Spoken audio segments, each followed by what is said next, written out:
네, 이번 시간은 온라인 계약 마지막 시간으로 지금까지 온라인 계약 기간에 공부했던 내용을 복습해 보는 시간입니다. 과학부터 실용화차까지 처음부터 배운 데까지를 그 중에 핵심적인 내용만 복습을 해보도록 하겠습니다. 네, 1단원에서 과학자는 어떻게 탐구할까요에 대해 공부를 했었는데 제일 먼저 과학자들은 무언가 탐구하고 싶은 문제를 인식하고 시작을 합니다. 네, 예를 들어서 우리 책에 나온 거는 재영이가 만든 빵 반죽만 발효되지 않는 까닭이 궁금했다 하는 문제를 인식하고 시작을 했습니다. 그러면 이 문제를 가지고 아마도 이게 결론이 이것이 아닐까 하고 가설이라는 것을 세우는 거예요. 아마도 효모는 차가운 곳보다는 따뜻한 곳에서 더 잘 발효할 것이다 하는 가설을 세우고 이 가설을 어, 검증이란 말을 사용하거든요. 이 가설을 검증하기 위해서 실험을 해보는 겁니다. 실험을 할 때는 그냥 아무렇게나 실험하는 것이 아니고 다르게 해야 할 조건과 같게 해야 할 조건을 정하고 나서 실험을 시작을 합니다. 이 조건들을 바로 변인이라고 하는데 모든 조건은 같게 하고 딱 한 가지만 다르게 하여 이 다르게 한 조건이 이 실험에 영향을 미쳤는지 통제하여 실험을 합니다. 이것을 변인 통제라고 하고 변인 통제 후에는 실험이 이루어지게 됩니다. 예를 들어서 우리 책에 효모 실험하는 장면이 나와 있죠. 네, 효모의 발효 조건을 알아보기 위해서 이렇게 효모액을 만들어서 실험을 했어요. 실험한 결과 이제 변인을 통제하고 실험을 한 결과입니다.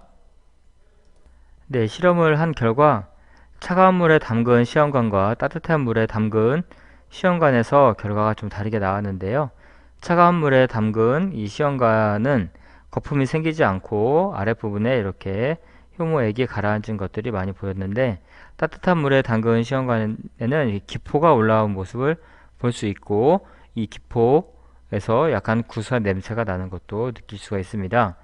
효모액의 부피를 실험 전과 실험 후 이게 처음과 15분 후에 차가운 물의 경우와 따뜻한 물의 경우에 부피를 측정해 봤을 때 이렇게 다르게 나온 것을 알 수 있습니다. 근데 이거는 실험을 한 번 했을 때 이렇게 나왔지만 여러 번 실험하면 조금 달라질 수도 있겠죠? 네, 한 번이 아니라 반복하여 실험을 하면 더 정확한 실험 결과를 얻을 수가 있다는 장점이 있습니다. 이렇게 해서 실험을 하고 난 다음에는 이 실험 결과를 가지고 자료를 만들고 그 다음에 자료를 해석해 보는 것을 자료 변환과 자료 해석이라고 합니다. 자료를 만들 때 가장 많이 사용하는 방법은 이렇게 표나 그래프, 그림 등으로 표시하는데 그래프는 여러분들이 지금까지 막대 그래프하고 꺾은 선 그래프를 배웠을 거예요. 예전에 수학 시간에 배웠을 텐데 이 막대 그래프나 꺾은 선 그래프가 가장 많이 사용됩니다. 비교할 때는 막대 그래프를 이용하고 변화를 알아보기 좋게 하려면 이 꺾은 선 그래프를 이용을 하면 되겠습니다. 자, 다시 자료 변환을 할 때는 표나 그래프나 또는 이런 그림 등으로 표현을 할 수 있습니다. 여기에서는 우리가 배웠던 이 내용에서는 이렇게 그래프로 나타냈다는 것을 알 수 있어요. 막대 그래프를 그려서 처음과 15분 후 차가운 물일 경우와 따뜻한 물일 경우 어떤 변화가 있었는지 비교하는 그런 그래프로 자료를 변환을 했습니다. 이 변환한 자료를 가지고 해석을 해보면 바로 이런 거예요. 따뜻한 물에 담근 시험관에서만 효모액의 부피가 늘어났다. 이런 것이 바로 자료를 해석한 것입니다. 어떤 경우에는 자료를 해석하면 바로 이것이 결론인 경우도 있어요. 하지만 좀 더 정리를 해보면 이렇게 효모가 발효하는 데에는 온도가 영향을 미친다. 이런 것이 바로 결론이 되겠습니다. 그래서 이 결론을 이끌어내는 것까지 이끌어낸다는 것을 한문으로 도출이라고 하는데 맨 처음 문제 인식부터 시작해서 결론 도출까지가 바로 그 과학자들이 탐구하는 과정이라고 할 수 있습니다. 자, 다시 한번 정리를 해보면 문제 인식부터 가설 설정, 변인 통제, 자료 변환, 자료 해석, 결론 도출. 이것이 바로 과학자들이 탐구를 하는 과정입니다. 여기까지가 우리가 배웠던 1단원 내용입니다. 네, 그 다음에 2단원에서는 지구와 달의 운동이라는 단원을 공부했었는데요. 맨 먼저 나왔던 가장 중요한 말은 바로 지구의 자전이라는 말입니다. 자전. 네, 지구의 자전은 이렇게 가상의 자전축, 실제는 보이지 않지만 여러 가지 과학자들이 탐구해보면 북극과 남극이라는 것이 지구에 있어요. 북극에서부터 남극을 잇는 이 자전축을 기준으로 해서 이렇게 시계 반대 방향으로, 시계 반대 방향, 시계 방향이 아닌 시계가 도는 것과 반대 방향으로 지구가 하루에 한 바퀴씩 회전하는 것을 지구의 자전이라고 합니다. 자전. 좀 알아보기 쉽게 서에서 동이라고 되어 있지만 사실은 지구 반대 방향으로 자전축을 기준으로 했을 때예요. 위에서 아래로 내려다 봤을 때, 네, 여기 시계 반대 방향으로 되어 있죠. 네, 북극 쪽에서 봤을 때는 시계 반대 방향으로 하루에 한 바퀴씩. 그래서 자전은 하루와 관련이 있어요. 하루 동안에 태양이 달이 떴다가 지는 것처럼 보이는 것은 다 지구가 자전하기 때문입니다. 지구가 자전하기 때문에 그렇게 보이는 것이고, 사실은 서에서 동으로 지구가 자전을 하는 것이기 때문에 우리가 보이기에는 동에서 서로 도는 것처럼 보이는 거예요. 지구가 도는 것과 반대로 태양과 달이 동에서 떠서 서로 지는 것처럼 보이는 겁니다. 그래서 여러분들이 이해하기 쉽게 과학책에는 서에서 동으로 지구가 자전한다 이렇게 나와 있는 거예요. 네. 그 다음에 역시 마찬가지로 낮과 밤도 하루 동안에 발생되는 일이죠. 태양이 보이기 시작했을 때부터 태양이 보이지 않을 때까지를 낮이라고 하고, 역시 태양이 보이지 않는 시간을 밤이라고 하는 겁니다. 이 낮과 밤이 생기는 까닭도 당연히 지구의 자전과 관련이 있는 거예요. 네, 지구가 하루에 한 바퀴씩 자전을 하기 때문에 이렇게 낮과 밤이 생기는 겁니다. 자, 여기까지는 자전과 자전축이라는 중요한 말이 있었고, 이제 공전이라는 말을 공부했어요. 공전은 사실은 지구가 태양계 안에 있기 때문에 태양을 중심으로 해서 1년에 한 바퀴씩, 사실은 한 바퀴 도는 시간을 우리가 1년이라고 정한 거예요. 어쨌든 1년에 한 바퀴씩 태양 주위를 도는 것을 공전이라고 합니다. 역시 방향이 자전 방향과 똑같아요.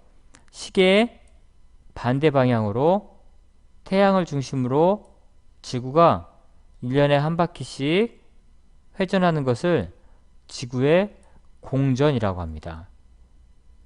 달이 지구 주위를 돌면 그건 달의 공전이라고 하고, 화성이 태양 주위를 돌면 역시 화성의 공전이라고 하겠죠. 우리 책에 나온 그림으로는 마치 이런 식으로, 이거에 지구가 4개 있다는 것이 아니라 지구가 어떤 한 위치에 있다가 이렇게 시계의 반대 방향으로 도는 것을 말해요. 한 바퀴 도는 것을 바로 1년이라고 하는 겁니다. 1년. 그래서 1년과 관련된 모든 현상은 지구의 공전과 관련이 있어요. 계절에 따라 별자리가 달리 보이는 것도 이 계절이라는 것이 바로 계절, 지구의 공전, 1년과 관련이 있는 일이잖아요. 1년과 관련이 있기 때문에 바로 지구의 공전과 관련이 있는 것이고, 별자리가 달리 보이는 것은 별자리가 바뀌어서 그런 것이 아니라 바로 지구가 태양 주위를 공전하기 때문에 그렇게 보이는 것입니다. 그리고 특히 항상 같은 별자리가 보이는 것이 아니고, 여기처럼 이렇게 한 위치에 있으면 자기 별자리, 그 다음에 옆에 있는 별자리들 보이지만 반대쪽에 있는 별자리는 태양빛이 강하기 때문에 보이지 않아요. 또 한 예를 들어서 요 선생님이 지금 방금 별을 표시한 이 자리에 있는 학생은 이 선생님이 색칠한 요 두 곳은 어느 정도 보이고 자기 자리는 뭐 아주 잘 보이겠죠. 하지만 역시 이 반대쪽은 보이지를 않는 겁니다. 이렇게 계절에 따라 별자리가 다르게 보이는 것은 역시 지구가 공전하기 때문이에요. 여기서 조금 우리가 상식적으로 알아두면 굉장히 좋은 것이 계절을 대표하는 별자리들입니다. 보통 한 계절마다 3개 정도가 아주 잘 보이는데 그 중에도 더 잘 보이는 별자리가 있어요.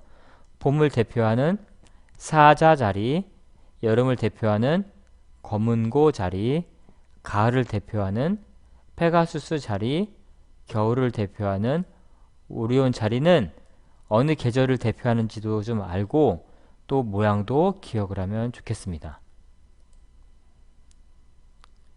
자, 지금 화면에 보이는 내용은 지금까지 했던 중요한 내용이고 꼭 기억을 했으면 좋겠어요. 그 다음에 5학년 때 태양, 행성, 위성에 대해서 공부했을 텐데 지구에는 달이라는 위성이 있어요. 근데 그 달 모양이 달라. 매일 달라져서 보이게 된다는 거예요. 처음에는 이렇게 초승달처럼 보이다가 상현달처럼 보이다가 보름달처럼 보이다가 다시 하얀달처럼 보이다가 금음달처럼 보이게 모양이 바뀐다는 겁니다. 우리가 보기에 바뀌는 거죠. 실제로 달이 늘어났다 줄어들었다 하는 것은 아니고 우리가 보기에 약 30일을 기준으로 태양과 달과 지구 사이의 위치에 따라서 이게 조금씩 반사돼서 지구에 보이는 면이 달라지기 때문이에요. 어쨌든 간에 이걸 음력은 바로 달과 관련이 있는데 음력 2, 3일 정도에는 초승달이었다가 7, 8일 정도에는 상현달이었다가 15일 정도에는 보름달이었다가 20, 23에는 하얀달이었다가 27, 28에는 금음달이었다가 29, 30, 1일 정도에는 잠깐 안 보였다가 이것이 계속 반복이 되는 겁니다. 그래서 여기도 달이란 말 있죠?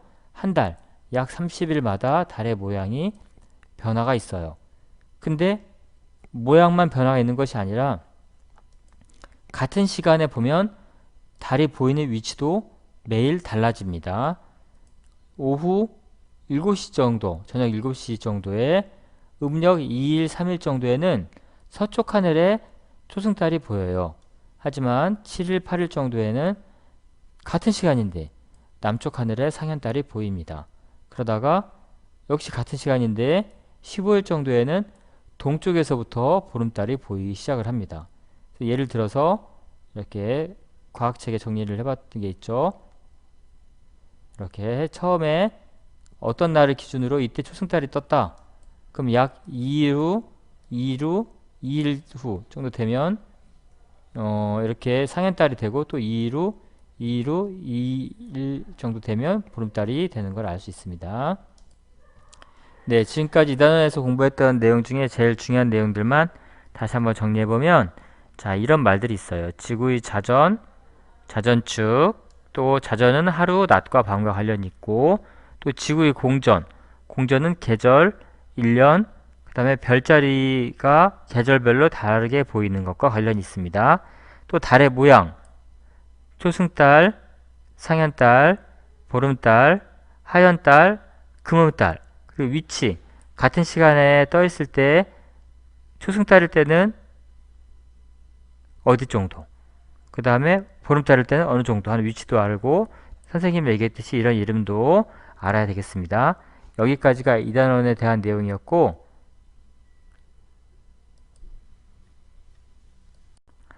네, 3단원에서는 여러가지 기체에 대해서 지금 공부를 하고 있는 중인데 산소와 이산화탄소라는 아주 대표적인 기체에 대해서 공부를 했었어요. 먼저 산소는 어떤 성질이 있을까? 그리고 그 다음에는 이산화탄소는 어떤 성질이 있을까에 대해 공부를 했는데 먼저 이런 기체를 만들기 위해서 기체 발생 장치를 이렇게 꾸몄어요. 가지 달린 삼각 플라스크에 이렇게 고무관을 쭉 연결하고 끝엔 기역자 유리관을 연결합니다. 그 다음에 깔때기는 고무관과 그 다음 이쪽에서 이 가지 달린 삼각 플라스크에 고무마개와 유리관을 꽂은 것에 이 고무관 이쪽 깔때기 쪽에서 나온 고무관을 연결을 하고 그거를 연결하면 핀치 집게를 집어줬기 때문에 맨 처음에 이걸 연결하기 전에 핀치 집게를 여기 달아놓고 기체를 만드는 실험을 합니다.